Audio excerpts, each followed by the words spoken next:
养生侃侃而谈，健康如约而至。我是你们的好朋友木子。现在的人都很注重对于身材的管理，只要稍微胖一点就会开始减肥。那对于现在的减肥人士来说，大部分都会在减肥期间选择吃一些水果来代替正常的主食。但在这里，木子要告诉大家，在减肥期间这几种水果是不能吃的。第一个是牛油果，很多人都喜欢用牛油果做三明治吃，但其实牛油果的脂肪含量是很高的，如果减肥人士经常吃的话，反而会不利于减肥。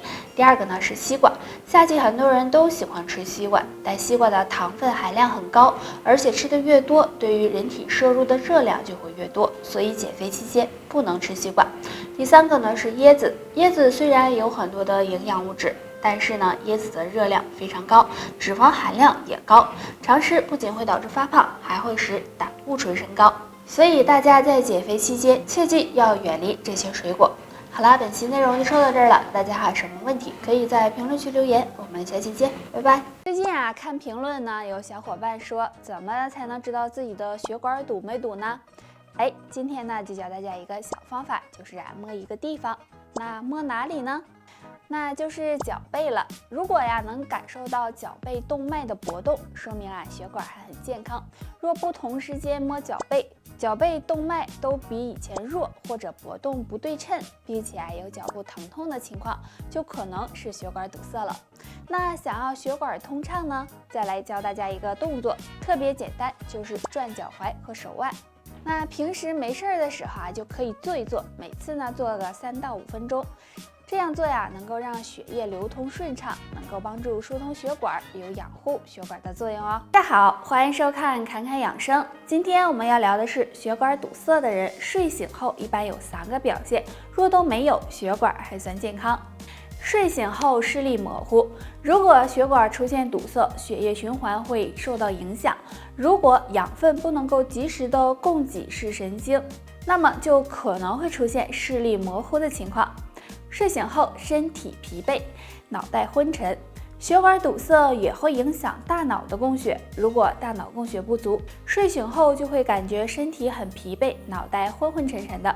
睡醒后手脚冰凉麻木，我们的四肢处于血液循环的末端，如果血管堵塞，流到手脚的血液变慢，就可能会出现手脚冰凉和麻木的情况。那上面这3种表现，如果你都没有，说明血管还算不错哦。俗话说，血管好人长寿。正常情况下，我们的血管都是有弹性的，但是随着年龄的增长，血管会逐渐的变硬变老，出现堵塞的情况。如果想要知道自己血管好不好，可以抬手试试。先将我们的左手抬起来，抬到心脏的高度，坚持一会儿，然后观察一下手指的颜色。如果手指是鲜红色，那么血管还算不错，但如果手指出现暗红色或者是有发青的情况，就可能是血管不好的表现了。主要呢是因为手指处于血液循环的末端，如果血管出现堵塞，血液流通不畅，手指无法得到充足的血液，手指颜色就发生了变化。所以出现这种情况，大家就该留神了，最好到医院进行检查。说如果家里的水管不注意清洁的话，是不是就被垃圾杂质啥的堵住了？时间长了，是不是还会生锈？其实我们的血管呢，就跟家里的水管似的，如果堵了，那对健康肯定是会有影响的呀。今天木子呢要教大家的就是可以养血管的动作，来跟我一起做吧。像我似的这样站好，然后把左脚抬起来，让右脚和右腿支撑身体，这样呢坚持一会儿。那手呢你就随便怎么放都行。再把右脚抬起来，这样天天的做5到10分钟。说白了就是单脚站立。那这个动作呢可以让血液循环的更快，能养护血管，让血管慢慢的更健康。血管健康了，到时候血栓都不敢来打扰你了。你们看看简单不？学不会我也没办法了。到血栓大家应该都很熟悉，血栓通俗点说就是血块。血管哪里出现血栓，哪里就会堵塞，给身体造成伤害。所以平时呢要多注意清血管，防血栓。今天就教大家一个简单的动作，平躺在床上或者垫子上，双腿自然伸直，双手叠放在腹部，然后用力的勾脚尖儿，坚持10秒，再用力的绷脚背，也是坚持10秒，这样勾一下绷一下，每天反复的做5分钟。大家做的时候要做到最大的幅度。这个动作可以锻炼到踝关节，增加下肢的血液循环，对清理血管、预防血栓有很大帮助。除此之外，大家呢还可以配合吃一些通血管的食物，比如玉米啊、山楂啊、坚果类等，对血管健康都有帮助哦。大家好，我是你们的好朋友木子，欢迎收看侃侃养生。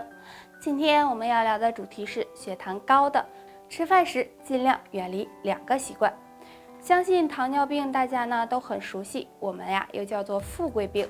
其实糖尿病和我们平时吃有很大关系，所以大家在吃饭时尽量要远离2个习惯。习惯1，不吃主食。很多有糖尿病的人认为吃饭时不吃主食会更好，其实啊这种想法呢是不正确的，因为不吃主食或者是吃的太少，很容易导致营养不良，而且还容易增加患心脏病的风险。所以建议大家可以吃一些小米、黑米、荞麦面等食物，平时啊注意粗细搭配。习惯2，吃饭速度太快。很多人吃饭的时候喜欢狼吞虎咽，吃饭速度很快，那这样吃饭太快，很容易啊使葡萄糖迅速的进入到血液。因为有糖尿病的朋友本身就胰岛素有缺陷，所以呀很难跟得上食物的消化速度，这样呢就很容易导致血糖升高。那有糖尿病的朋友平时呢还应该注意保证充足的睡眠，进行适当的运动，要清淡饮食，这样身体才能够更健康哦。好了，以上就是今天的全部内容。如果大家还有其他的疑问或者是建议，可以在评论区留言分享出来。养生不仅仅是身体上的滋养调理，同样也是内心的一种修。大家都知道血糖高的人应该少吃甜食，但生活中有一些食物啊，虽然吃起来没有甜味儿，却是含糖大户，那血糖高的人要少吃。第一种，膨化食品。虽然膨化食品添加的糖类物质比较少，但是含有的淀粉很多。淀粉在体内会被分解成麦芽糖，而且呢能够快速的被人体吸收，这样就容易引起血糖升高，并且呢膨化食品热量比较高，吃多了容易发胖，也不利于血糖稳定。第二种，山楂。山楂吃起来比较酸，但是啊却含有很高的糖分，尤其啊一些山楂制品会在制作过程中加入大量的糖，这样糖分呢就更高了，如果吃了也会使血糖升高。那血糖高的朋友可以常吃一种食物，那就是苦荞。苦荞属于粗粮，并且营养丰富，其中含有丰富的膳食纤维和黄酮物质，能够加速糖类代谢，刺激胰岛细胞活动。那经常用它泡水喝，有助控制血糖。得了，就扒这些吧。大家还有什么问题可以给我留言，下期见，拜拜。